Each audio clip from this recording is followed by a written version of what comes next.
Hi friends, I'm Emily from the Bowen Branch Library, and welcome back to our middle grade reader book club. Today we're reading chapter 5 in the Graveyard book. As you know, Mr. Gaiman has graciously opened up and allowed for us to use his books and stories for online book clubs just like this one. As always, I will show you illustrations as we find them, and please remember to check the description of the video for our discussion questions for this week. Chapter 5. Danse Macabre. Something was going on. Bod was certain of it. It was there in the crisp winter air, in the stars, in the wind, in the darkness. It was there in the rhythms of the long nights and the fleeting days. Mistress Owens pushed him out of the Owens' little tomb. "Get along with you," she said. I've got business to attend to." Bod looked at his mother. "But it's cold out there," he said. "I should hope so," she said, "it being winter. That's as it should be. Now," she said, more to herself than to Bod, "shoes. And look at this dress, it needs hemming. And cobwebs, there are cobwebs all over, for heaven's sake. You get along," she said this to Bod once more. "I've plenty to be getting on with, and I don't need you underfoot." And then she sang to herself a little couplet Bod had never heard before. "Rich man, poor man, come away, come to dance the Macabray." "What's that?" asked Bod. But it was the wrong thing to have said, for Mistress Owens looked dark as a thundercloud, and Bod hurried out of the tomb before she could express her displeasure more forcefully. It was cold in the graveyard, cold and dark, and the stars were already out. Bod passed Mother Slaughter in the ivy-covered Egyptian walk, squinting at the greenery. "Your eyes are younger than mine, young man," she said. "Can you see blossom?" "Blossom? In winter?" "Don't you look at me with that face on, young man," she said. "Things blossom in their time. They bud and bloom, blossom and fade, everything in its time." She huddled deeper into her cloak and bonnet, and she said, "Time to work and time to play, time to dance the Macabray. Eh, boy?" "I don't know," said Bod. "What's the Macabray?" But Mother Slaughter had pushed into the ivy and was gone from sight. "How odd," said Bod aloud. He sought warmth and company in the bustling Bartleby mausoleum, but the Bartleby family, 7 generations of them, had no time for him that night. They were cleaning and tidying, all of them, from the oldest, dead 1831, to the youngest, dead 1690. Fortinbras Bartleby, 10 years old when he had died of consumption, he had told Bod, who had mistakenly believed for several years that Fortinbras had been eaten by lions or bears, and was extremely disappointed to learn it was merely a disease, now apologized to Bod.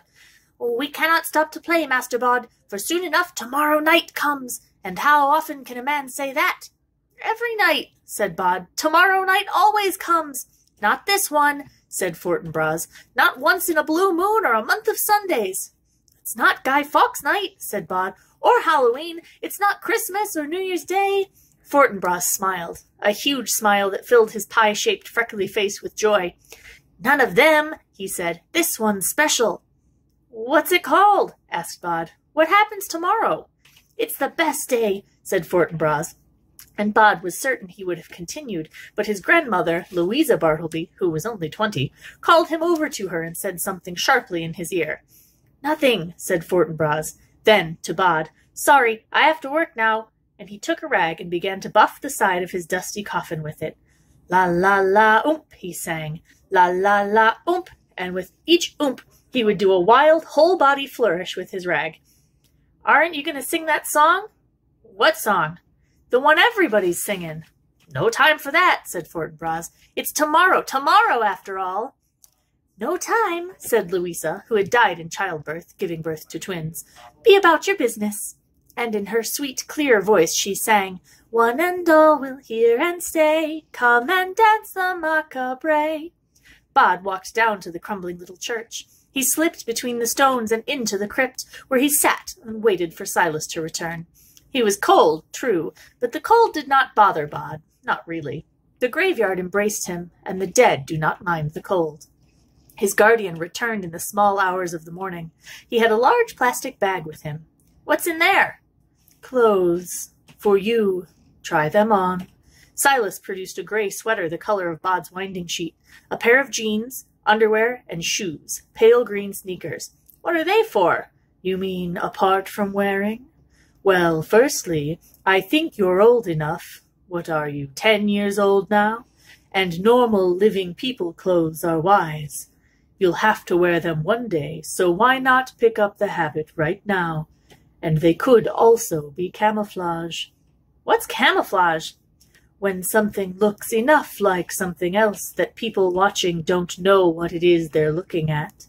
Oh, I see, I think. Bod put the clothes on. The shoelaces gave him a little trouble, and Silas had to teach him how to tie them. It seemed remarkably complicated to Bod, and he had to tie and retie his laces several times before he had done it to Silas's satisfaction. Only then did Bod dare to ask his question. Silas, what's a Macabray? Silas's eyebrows raised and his head tipped to one side. Where did you hear about that? Everyone in the graveyard's talking about it. I think it's something that happens tomorrow night. What's a Macabray? It's a dance, said Silas. All must dance the Macabray, said Bod, remembering. Have you danced it? What kind of dance is it? His guardian locked eyes, looked at him with eyes like black pools, and said, I do not know. I know many things, Bod, for I have been walking this earth at night for a very long time, but I do not know what it is like to dance the Macabray. You must be alive, or you must be dead to dance it, and I am neither. Bod shivered.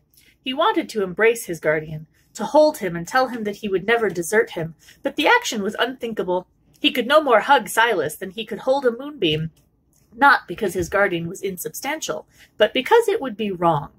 There were people you could hug, and then there was Silas. His guardian inspected Bod thoughtfully, a boy in his new clothes. You'll do, he said.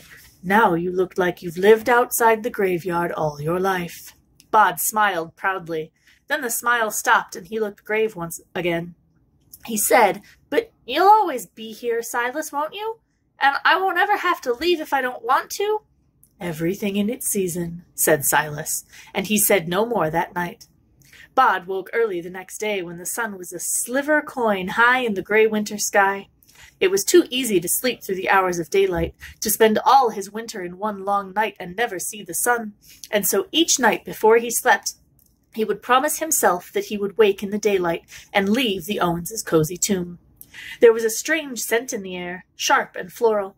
Bod followed it up the hill to the Egyptian walk, where the winter ivy hung in green tumbles, an evergreen tangle that hid the mock Egyptian walls and statues and hieroglyphs. The perfume was heaviest there, and for a moment Bod wondered if snow might have fallen, for there were white clusters on the greenery. Bod examined a cluster more closely. It was made of small 5-petaled flowers, and he had just put his head in to sniff the perfume when he heard footsteps coming along the path. Bod faded into the ivy and watched. 3 men and a woman, all alive, came up the path and into the Egyptian walk. The woman had an ornate chain around her neck. Is this it? She asked. Yes, Mrs. Carraway, said one of the men, chubby and white-haired and short of breath. Like each of the men, he carried a large empty wicker basket. She seemed both vague and puzzled. Well, if you say so, she said, but I cannot say that I understand it. She looked up at the flowers. What do I do now? The smallest of the men reached into his wicker basket and brought out a tarnished pair of silver scissors. The scissors, Lady Mayoress, he said. She took the scissors from him and began to cut the clumps of blossom, and she and the 3 men started to fill the baskets with flowers. This is, said Mrs. Carraway, the Lady Mayoress, after a little while, perfectly ridiculous. It is, said the fat man, a tradition. Perfectly ridiculous, said Mrs. Carraway, but she continued to cut the white blossoms and drop them into the wicker baskets. When they had filled the first basket, she asked, Is that enough? We need to fill all 4 baskets, said the smaller man, and then distribute a flower to everyone in the old town. And what kind of tradition is that? Said Mrs. Carraway. I asked the Lord Mayor before me, and he said he'd never heard of it. Then she said, Do you get a feeling someone's watching us? What? Said the 3rd man, who had not spoken until now. He had a beard and a turban and 2 wicker baskets. Ghosts, you mean? I don't believe in ghosts. Not ghosts, said Mrs. Carraway, just a feeling like someone's looking. Bod fought the urge to push further back into the ivy. "It's not surprising that the previous Lord Mayor did not know about this tradition," said the chubby man, whose basket was almost full. "It's the first time the winter blossoms have bloomed in 80 years.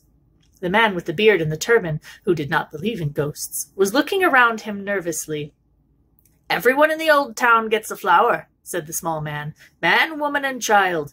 Then he said, slowly, as if he were trying to remember something he had learned a very long time ago, "One to leave, and one to stay, and all to dance the Macabray."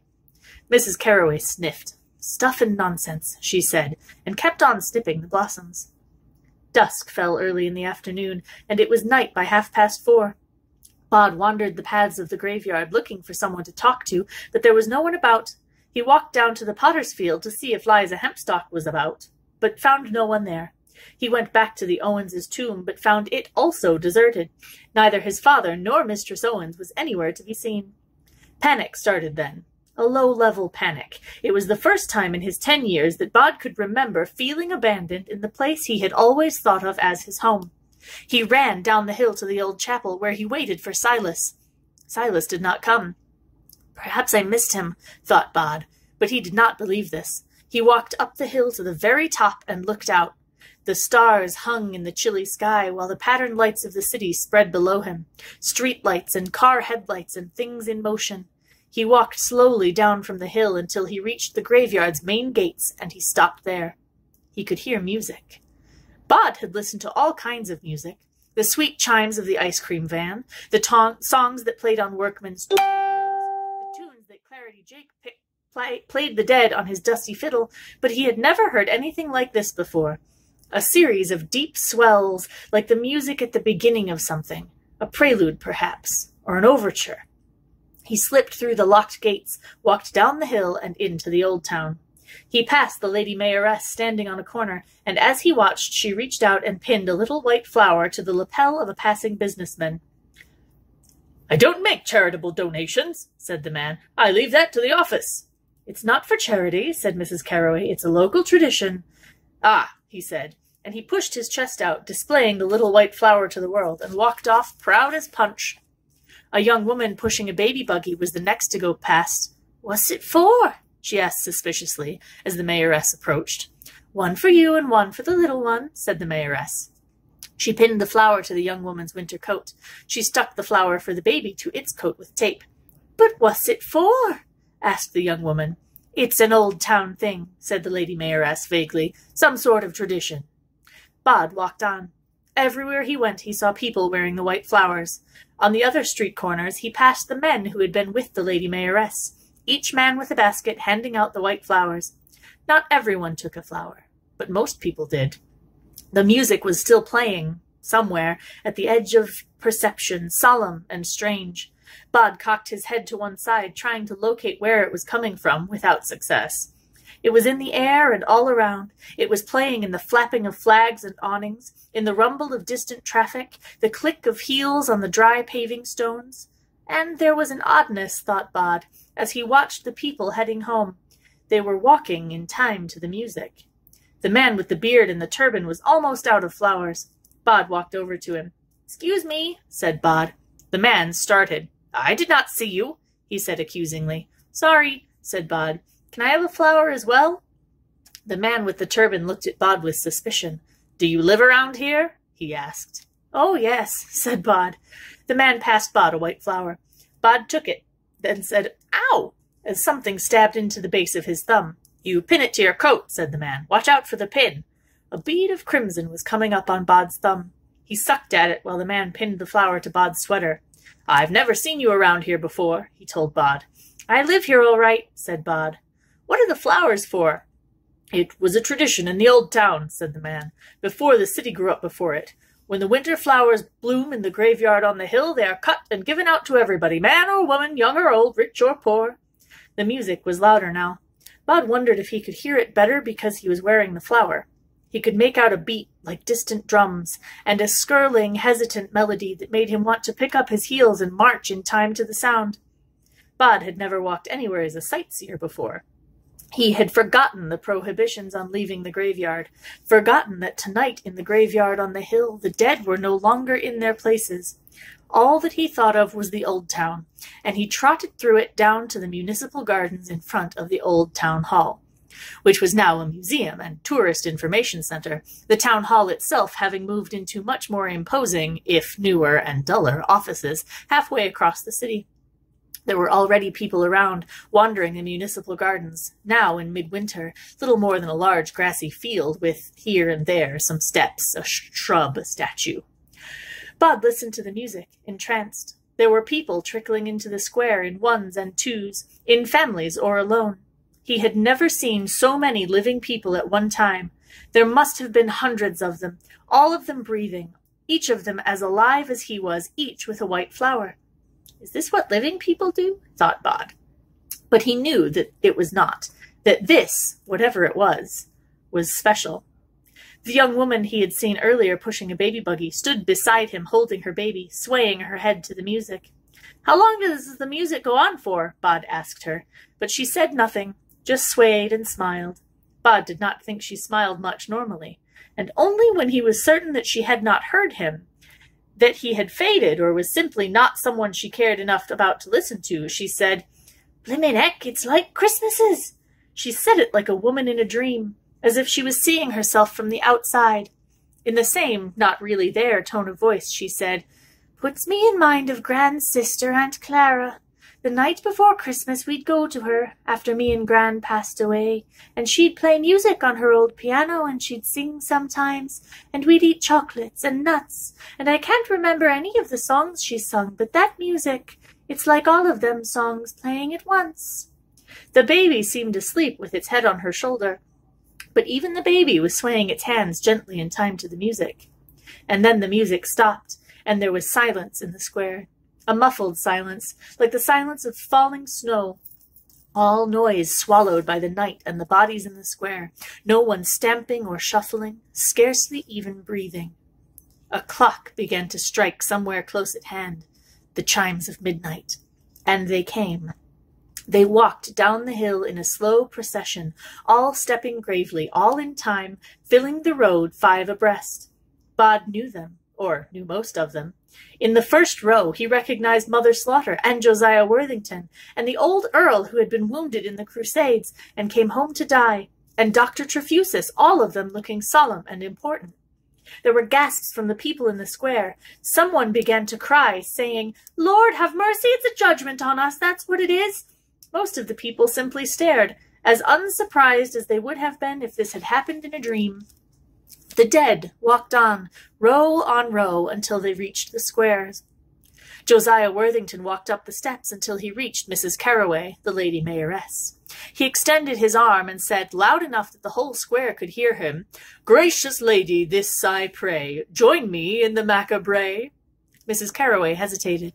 She glanced up at the man beside her for guidance. He wore a robe and pajamas and slippers, and he had a white flower pinned to the lapel of his robe. He smiled and nodded to Mrs. Carroway.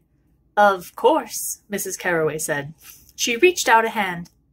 As her fingers touched Josiah Worthington's, the music began once again. If the music Bod had heard until then was a prelude, it was a prelude no longer. This was the music they had all come to hear, a melody that plucked at their feet and fingers. They took hands, the living with the dead, and they began to dance. Bod saw Mother Slaughter dancing with the man in the turban, while the businessman was dancing with Louisa Bartleby. Mistress Owens smiled at Bod as she took the hand of the old newspaper seller, and Mr. Owens reached out and took the hand of a small girl, without condescension. And she took his hand as if she had been waiting to dance with him her whole life. Then Bod stopped looking, because someone's hand closed around his, and the dance began. Liza Hempstock grinned at him. "This is fine," she said, as they began to tread the steps of the dance together. Then she sang, to the tune of the dance, "Step and turn and walk and stay, now we dance the Macabray." The music filled Bod's head and chest with a fierce joy, and his feet moved as if they knew the steps already, had known them forever. He danced with Liza Hempstock, and then, when that measure ended, he found his hand taken by Fortinbras Bartleby, and he danced with Fortinbras, stepping past lines of dancers, lines that parted as they came through. Bod saw Ebenezer Bolger dancing with Miss Burrows, his old former teacher. He saw the living dancing with the dead, and the one-on-one dances became long lines of people stepping together in unison, walking and kicking, la la la oomp, la la la oomp, a line dance that had been ancient 1,000 years before. Now he was in the line beside Liza Hempstock. He said, "Where does the music come from?" She shrugged. "Who's making all this happen?" "It always happens," she told him. "The living may not remember, but we always do." And she broke off, excited. "Look!" Bod had never seen a real horse before, only in the pages of picture books, but the white horse that clopped down the street towards them was nothing like the horses he had imagined. It was bigger by far, with a long, serious face. There was a woman riding on the horse's bare back, wearing a long grey dress that hung and gleamed beneath the December moon like cobwebs in the dew. She reached the square, and the horse stopped, and the woman in grey slipped off it easily and stood on the earth, facing them all, the living and the dead of them. She curtsied, and as one, they bowed or curtsied in return, and the dance began anew. "Now the lady on the grey leads us in the Macabray," sang Liza Hempstock, before the whirl of the dance took her off and away from Bod. They stomped to the music, and stepped and spun and kicked, and the lady danced with them, stepping and spinning and kicking with enthusiasm. Even the white horse swayed its head and stepped and shifted to the music. The dance sped up, and the dancers with it. Bod was breathless, but he could not imagine the dance ever stopping. The Macabray, the dance of the living and the dead, the dance with death. Bod was smiling, and everyone was smiling. He caught sight of the lady in the grey dress from time to time as he spun and stomped his way across the municipal gardens. "Everyone," thought Bod, "everyone is dancing." He thought it, and as soon as he thought it, he realized that he was mistaken. In the shadows by the old town hall, a man was standing, dressed all in black. He was not dancing. He was watching them. Bod wondered if it was longing that he saw on Silas's face, or sorrow, or something else, but his guardian's face was unreadable. He called out, "Silas!" hoping to make his guardian come to them, to join the dance, to have the fun they were having, but when he heard his name, Silas stepped back into the shadows and was lost to sight. "Last dance!" someone called, and the music skirled up into something stately and slow and final. Each of the dancers took a partner, the living with the dead, each to each. Bod reached out his hand and found himself touching fingers with, and gazing into, the grey eyes of the lady in the cobweb dress. She smiled at him. "Hello, Bod," she said. "Hello," he said as he danced with her. "I don't know your name." "Names aren't really important," she said. "I love your horse. He's so big. I never knew horses could be that big." "He is gentle enough to bear the mightiest of you away on his broad back, and strong enough for the smallest of you as well." "Can I ride him?" asked Bod. "One day," she told him, and her cobweb skirts shimmered.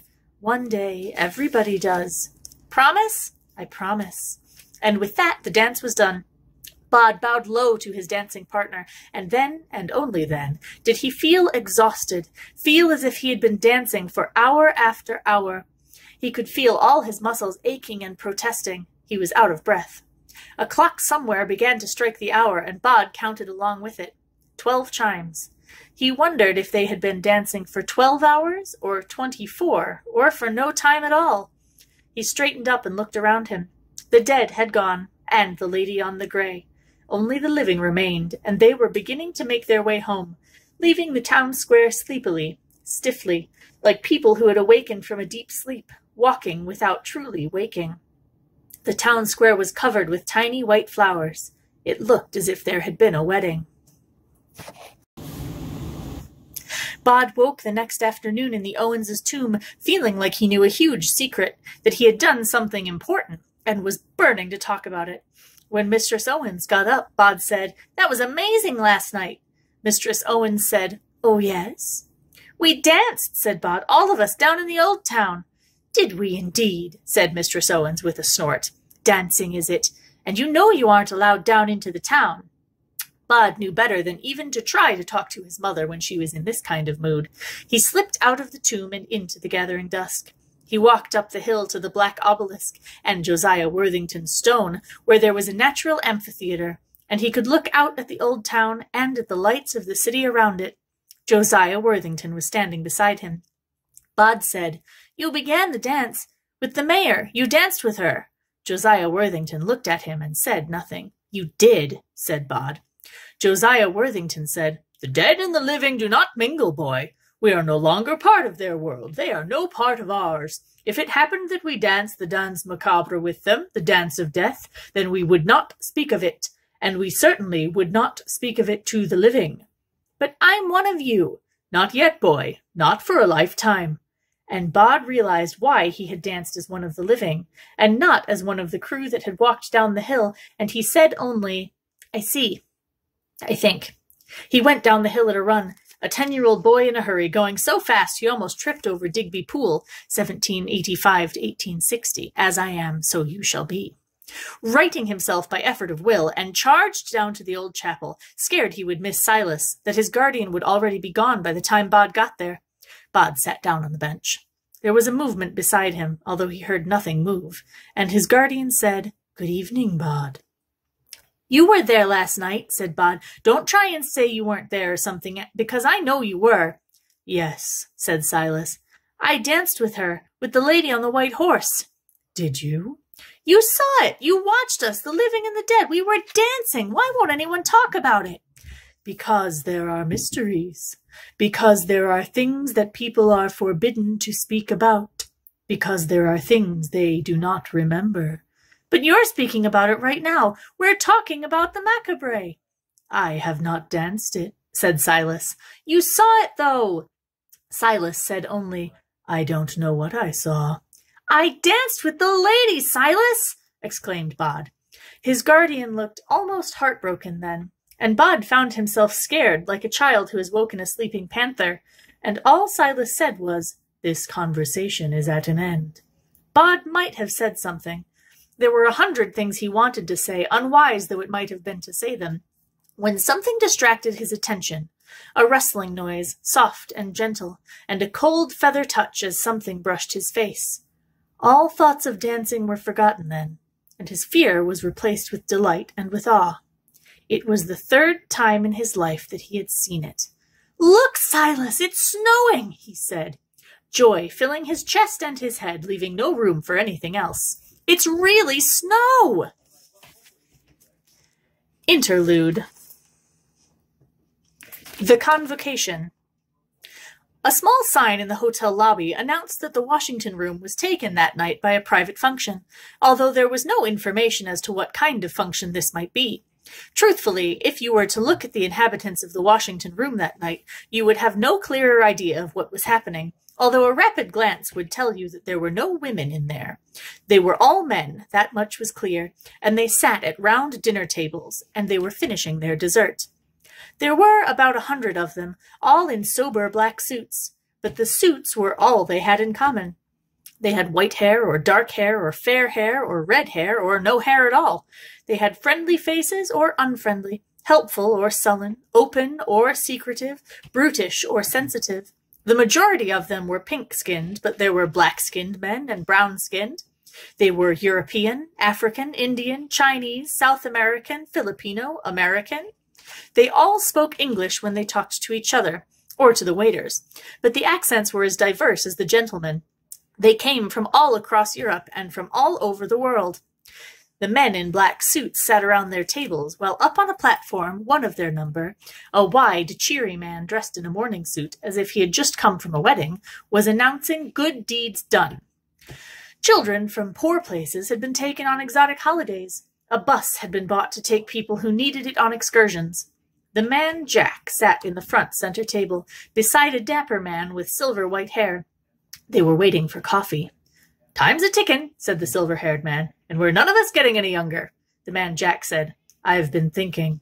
That business in San Francisco 4 years ago was unfortunate, but like the flowers that bloom in the spring, tra-la, absolutely nothing to do with the case. You failed, Jack. You were meant to take care of them all. That included the baby, especially the baby. Nearly only counts in horseshoes and hand grenades." A waiter in a white jacket poured coffee for each of the men at the table. A small man with a pencil-thin black mustache, a tall, blonde, good-looking, enough to be a film star or a model, and a dark-skinned man with a huge head who glared out at the world like an angry bull. These men were making a point of not listening to Jack's conversation, and instead were paying attention to the speaker, even clapping from time to time. The silver-haired man added several heaped spoonfuls of sugar to his coffee, stirred it briskly. 10 years, he said. Time and tide wait for no man. The babe will soon be grown, and then what? I still have time, Mr. Dandy, the man Jack began, but the silver-haired man cut him off, stabbing a large pink finger in his direction. You had time. Now you just have a deadline. Now you've got to get smart. We can't cut you any slack, not anymore. Sick of waiting we are, every man Jack of us. The man Jack nodded curtly. I have leads to follow, he said. The silver-haired man slurped his black coffee. Really? Really. And I repeat, I think it's connected with the trouble we had in San Francisco. You've discussed this with the secretary? Mr. Dandy indicated the man at the podium who was, at that moment, telling them about hospital equipment bought in the previous year from their generosity. Not 1, not 2, but 3 kidney machines, he was saying. The men in the room applauded themselves and their generosity politely. The man Jack nodded. I've mentioned it. And he's not interested. He just wants results. He wants me to finish the business I started. We all do, Sunshine, said the silver-haired man. The boy's still alive, and time is no longer our friend. The other men at the table, who had pretended not to be listening, grunted and nodded their agreement. Like I say, Mr. Dandy said without emotion, time's a-tickin'.